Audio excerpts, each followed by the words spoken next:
আসসালামু আলাইকুম প্রিয় চাকরি প্রার্থী ভাই ও বোনেরা, আশা করি আপনারা সকলে অনেক ভালো আছেন। আজকের এই ভিডিওতে একটি এনজিও নিয়োগ বিজ্ঞপ্তি নিয়ে আলোচনা করা হবে, যেখানে পদের সংখ্যা রয়েছে 1104টি। এখানে আপনারা ক্লাস 10, এইচএসসি এবং অনার্স পাশে অসংখ্য পদে আবেদন করতে পারবেন, যেটার নাম হচ্ছে আমাদের জাগরণী চক্র ফাউন্ডেশন। আবারও বলি, জাগরণী চক্র ফাউন্ডেশন এনজিওতে তারা প্রায় 1104 জনকে নিয়োগ দেবে। তো এখানে তারা অলরেডি ডিক্লেয়ার করছে যে 1104 পদে জাগরণী চক্র ফাউন্ডেশন নিয়োগ বিজ্ঞপ্তি প্রকাশিত করেছে 2026-এর জন্য, যেটা আমাদের 9 জুলাই প্রকাশিত হয়। এবং এখানে পদের ক্যাটাগরি রয়েছে টোটাল 5টি এবং মোট পদের সংখ্যা রয়েছে 1104টি, যেটা আবেদন শেষ হচ্ছে আমাদের 25 জুলাই 2026। এবং এখানে আরও 16 দিন আবেদনের বাকি রয়েছে। সো আজকে এই সার্কুলার নিয়ে বিস্তারিত আলোচনা করা হবে। তো বন্ধুরা, আপনারা যারা নানান রকমের চাকরির সার্কুলার পেতে চান, যেমন সরকারি বেসরকারি সব রকমের চাকরির আপডেট পেতে চান, তারা চাইলে আমার এই চ্যানেলটিকে সাবস্ক্রাইব করতে পারেন, কারণ আমি আমার এই চ্যানেলে প্রতিনিয়ত সরকারি বেসরকারি এনজিও ব্যাংক আরও নানান রকমের আপডেট নিয়ে ভিডিও প্রকাশ করে থাকি।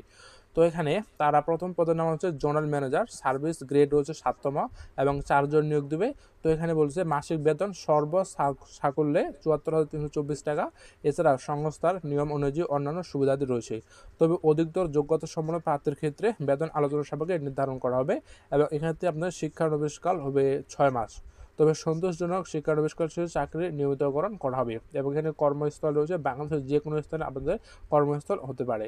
এখানে অবশ্যই আপনার স্নাতকোত্তর কমপ্লিট করতে হবে এবং ঋণ কর্মসূচিতে 2 বছর জোনাল ম্যানেজার সম পদে বা এমন পদে দায়িত্ব পালন সহ ঋণ কর্মসূচিতে কমপক্ষে 10 বছরের বাস্তব অভিজ্ঞতা থাকতে হবে এবং কম্পিউটারে অফিস প্রোগ্রাম, ইমেল, ব্রাউজিং ইত্যাদি জানতে হবে।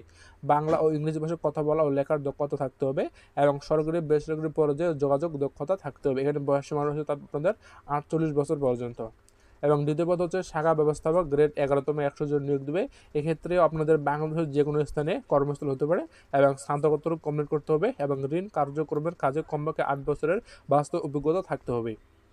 এবং তারা বলছে একই ক্ষেত্রেও যে 2 বছরের অভিজ্ঞতা থাকলেও চলবে এবং কম্পিউটারের অফিস প্রোগ্রাম, ইমেল মানে কম্পিউটার কাজ জানতে হবে এবং মোটরসাইকেল চালানোর দক্ষ ও বৈধ ড্রাইভিং লাইসেন্স থাকতে হবে। বয়স রয়েছে অনূর্ধ্ব 40 বছর, মানে 40 বছর পর্যন্ত তারা নেবে। এবং শাখা হিসাবরক্ষক, এখানে গ্রেড 13তম, 100 জন নিয়োগ দেবে। তো এই ক্ষেত্রে আপনাদের বাংলাদেশের যে কোনো স্থান হতে পারে এবং বেতন রয়েছে সর্বনিম্ন 30 থেকে শুরু করে 37,370 টাকা পর্যন্ত। এবং এক্ষেত্রে আপনাদের হিসাবরক্ষক মানে হিসাব বিজ্ঞান, ব্যবস্থাপনা ও ফাইন্যান্সে স্নাতকোত্তর কমপ্লিট করতে হবে এবং 2 বছরের অভিজ্ঞতা থাকতে হবে এবং বয়স সীমা রয়েছে 35 বছর। তবে এক্ষেত্রে আপনাদেরকে বাংলা ও ইংরেজি ভাষা দক্ষ থাকতে হবে এবং কম্পিউটার জানতে হবে। অফিসার, এখানে 800 জন নিয়োগ দেবে এবং এক্ষেত্রে আপনারা স্নাতক বা সমান পাশে আবেদন করতে পারবেন। তো অবশ্যই এক্ষেত্রে আপনাদের কম্পিউটার, মোটরসাইকেল চালানোর দক্ষতা থাকতে হবে এবং বয়স সীমা রয়েছে 35 বছর পর্যন্ত।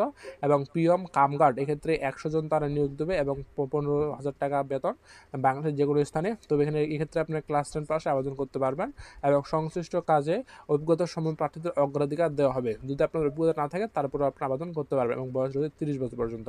এবং এখানে সুযোগ সুবিধা রয়েছে আরও, যেমন নানান রকমের ভাতা, ফেস্টিভ্যাল বোনাস, ইনসেন্টিভ বোনাস, তারপরে গ্র্যাচুইটি, বৈশাখী ভাতা, লাঞ্চ ভাতা, অর্জিত ছুটি, নগদায়ন, দূরত্ব ভাতা, মোবাইল বিল, যাতায়াত, মোটরসাইকেল ঋণ সুবিধা, পারফরমেন্স ভাতা, আরও অনেক রকমের ভাতা রয়েছে যেগুলো আপনারা পেতে পারেন। এছাড়াও নির্ধারিত মেধার্থে যোগ্যতা, দক্ষতা ও কর্ম মূল্যায়নের ভিত্তিতে উচ্চতর পদে পদোন্নতির সুযোগ রয়েছে। ঠিক আছে, তাহলে অবশ্যই আপনাদের 5 নং পদের জন্য এখানে আপনাদের শিক্ষানবিশ 6 মাস এবং 5 নং পদ বলিত সকল পদের সকল পরীক্ষায় কমপক্ষে 2য় বিভাগ বা শ্রেণী থাকতে হবে।